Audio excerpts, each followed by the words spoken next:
Thank you for having me with you, even remotely, because this is a topic very close to my heart. I want to begin actually with a short reflection inspired by a LinkedIn post from my colleague and friend Eniola Mafeabaga, who's the Director of Advocacy for FICA. It landed on my feed last week and she wrote, "I was not more gifted, I was just closer to the door." And that line stopped me because it put language to something I've been trying to express for years, and because it mirrors my own journey. Just like Eniola, I was born not with more potential. I was just lucky to have more access, and that access shaped my entire life and who I am today. So I'll borrow from her words again. She said, because before people can decide, they often need access to safety, access to time, access to diagnosis, to transport, access to people who know how systems work, access to the belief that they are allowed to enter the room. We love to talk about potential, but potential still needs a path. And maybe that is the work of a life, to use the doors we were given to build paths for others. So today, when we talk about decarbonisation and targets, I want us to hold that responsibility front and centre, because building low carbon mobility isn't only a technical or climate task, it's about opening doors and laying paths so everyone can walk through with dignity. That's what a just transition really means in practice, in my opinion, and that's what I want to explore with you over the next few minutes. We know that every journey starts with a single step, but for billions, that step is taken on a path they didn't choose. Only 38% of the global rural population has access to all-weather roads, for example, and that goes down to 31% in Africa. So when we talk about transport, we often talk about choices. Whether we move with dignity or in danger isn't actually down to our individual efforts. It's decided in boardrooms and ministry offices. The decision makers decide our life experiences, and nowhere, I think, is that more visible than transport. So I've just taken on a new role as Secretary General of SLOCAT, the International Partnership on Sustainable Low Carbon Transport.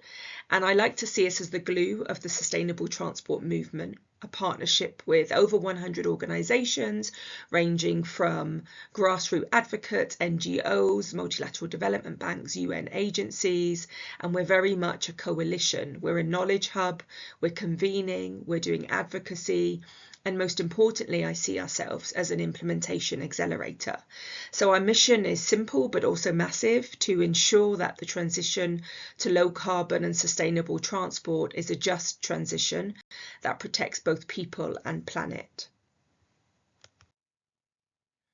We're actually standing at the beginning of a really exciting historic milestone. 2026, as most of you will know, marks the start of the first ever UN decade of sustainable transport. For the next 10 years, the world has a mandate to fix our broken mobility systems. At the same time, we're in the middle of a critical nationally determined contribution NDC cycle. Countries are currently rewriting their climate plans.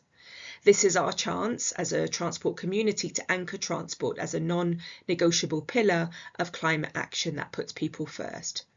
The problem is, as of late 2025, over 90% of countries had missed their submission deadlines, and even in the plans we do have, the focus is entirely or almost entirely on improved strategies like electrification, while avoid and shift, which covered the majority mode for most people, walking, cycling and public transport, are being left in the dust.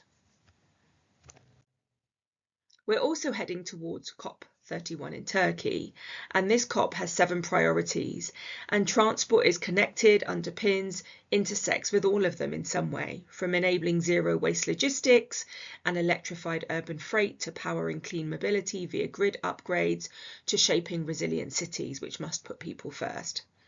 At the recent ITF conference in Leipzig, the Minister of Transport for Turkey actually announced plans for a transport day, which is good news for all of us and a step in the right direction. For developing countries, the Global South, the agenda is really clear. The transition to clean transport requires 2.7 trillion annually, yet we're spending much less. Meanwhile, huge sums, $7 trillion per year, are channeled into fossil fuel subsidies that keep us locked into car-centric, vehicle-centric paradigms that definitely do not serve the majority. Freight also needs to be more central to the conversation, not an afterthought. Freight accounts for about 43% of transport CO2 projected to reach roughly 57% by 2050. So decarbonising people movement while ignoring goods movement will fail.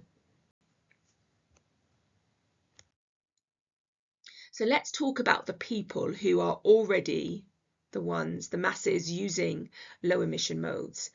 In many low and middle income countries, the low emission champions are the people walking, cycling, using popular transport like minibuses and boda bodas, but they're doing it in suboptimal, underinvested, undignified and unsafe conditions. They're walking in the mud because there's no pavements. They're breathing the fumes of second-hand vehicles that have been dumped from the global north. They're waiting an hour for the bus to fill up.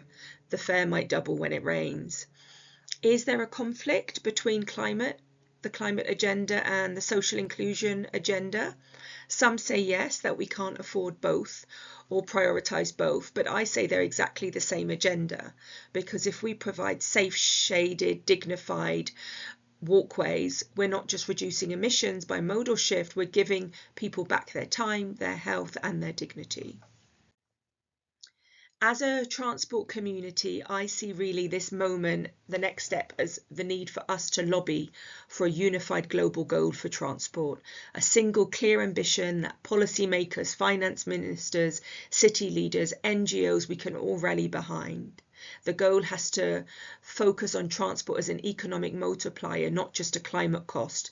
Investing in walking and cycling, reliable public transport, low carbon logistics, reduces household transport bills, it boosts labour market access, it cuts healthcare and congestion costs, and increases energy security by reducing oil dependence. I see the UN Decade of Sustainable Transport as our window to make this concrete. So my role at SLOCAT is to move beyond advocacy to implementation, to turn these high-level commitments into bankable projects, to mainstream freight and last-mile solutions in the NDCs and the climate process, to really show that supporting and guiding and working for people is the same as working for the planet. We need to support governments in translating these global commitments into regional action and national action and city action.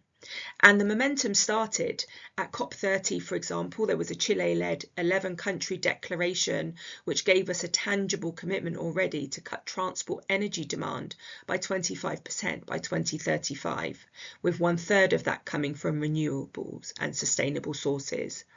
That declaration already proves that political coalitions of the willing can form around measurable, ambitious transport goals.